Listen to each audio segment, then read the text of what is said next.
Welcome back to Education Matters. Joining us now to continue our discussion, we have Senator Rick Horner. Rick Horner represents Johnston, Nash, and Wilson counties. He also spent 14 years on the Nash Rocky Mount School Board, so he knows a little bit about education too.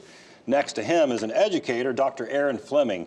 Dr. Fleming is the superintendent of Harnett County Schools. He also has a little unique perspective. He was the former education advisor to House Speaker Tim Moore, so you know a little bit about how the sausage is made, as it were. Well, let's hope. Okay. Well, look, I appreciate you both coming in. Let me start with you, Dr. Fleming. Harnett County. Has Harnett County Schools today, have you been allocated enough money by the General Assembly to meet the lower class sizes and also fund all of your art, music, and PE teachers next year?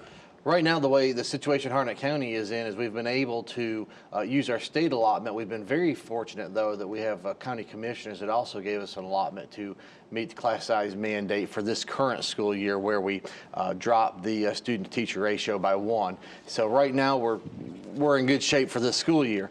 We do have some concern coming up with the additional teachers we need and what the price tag will be attached to them. So the new class year, you're on traditional calendars starting in August. How many teachers, how many classrooms does Harnett County forecast that it will need to meet the mandate? Right now, Harnett County would need about 56 teachers in order to meet just the K3 class size mandate. That does not add in the number of teachers we need K-12 just for the growth going on in Harnett County. As far as physical construction of classrooms, we need somewhere in the neighborhood of 45 to 46.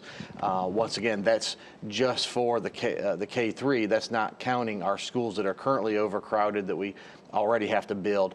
Both are all elementary, middle, and high schools that we need. Right now, Senator Horner, that story, that those numbers that Dr. Fleming just shared, you've heard the same kinds of numbers from all over the state.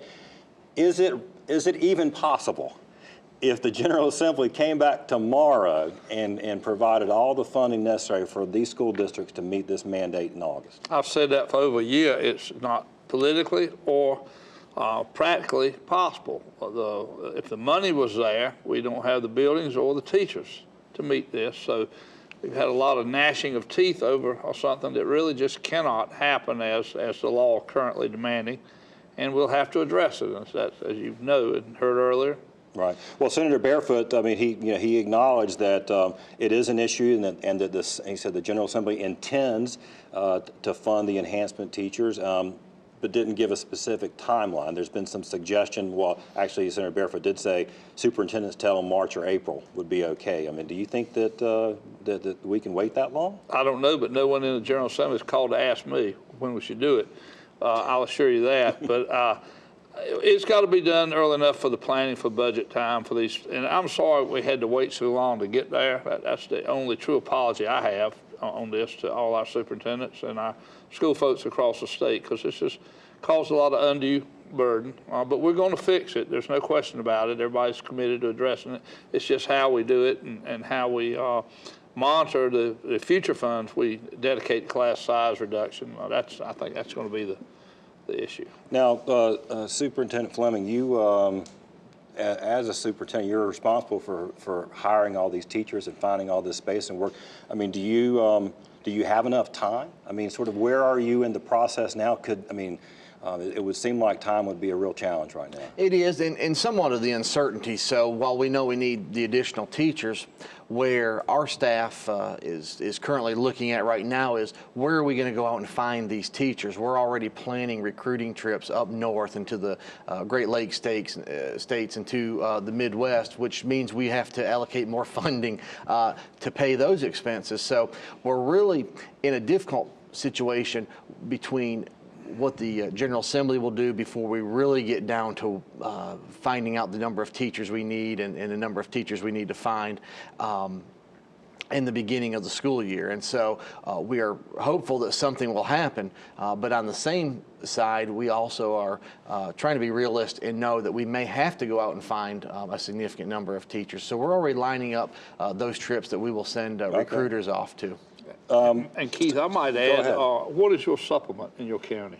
Our supplement in Harnett County runs about 7 to 8%. And Wake is 18.5, so they'll be coming to get some That's of your exactly teachers. And we've talked That's about right. that on the show before. I mean, the They won't larger have to school, go. the Wake County's got a big challenge with space, but they tend to have a little bit easier time. So, is the General Assembly going to fix this? I'm sure we're going to fix it. Now, whether there'll be new funding for the enhancement teachers, or maybe I would think there might be a carve-out possibly from existing funds to sort of make the enhancement teachers, which are the focus of all this, a little more viewable and visible in the budget. But I don't know where that's going to lead. There may be indeed new funding for those positions.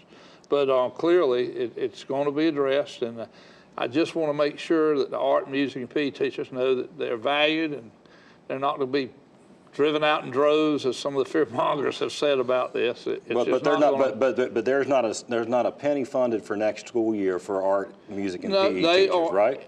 They are funded in that K-3 allotment, which they were folded into the existing schedule, which is so convoluted, I dare to share it with viewers, or else they'll leave your show. Okay. Well, I want to stop you. I want to get a last comment in from Dr. Fleming.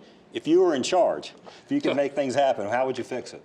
Well, I think there's really a few different ways I would want to fix it. One is, no one disagrees that lower class size is not an important, or everyone agrees it is an important issue. I think what we've got to be able to do is lower the class size, lower that student-to-teacher ratio at the same time, or in tandem of doing some other things, like continuing to increase the teacher pipeline. A school construction bond would be wonderful right now, and base that off of the economic development tiers. And then finally, find a way, possibly through an additional allotment to school districts, to pay for these enhancement teachers, the art teachers, the music teachers, and PE teachers. I think those are three big things we can do to fix this issue. Well, I appreciate there's a lot to talk about, but we're out of time. But I appreciate y'all coming on the show today, and we'll keep an eye on what's going on. Thank you for what you do. Appreciate it.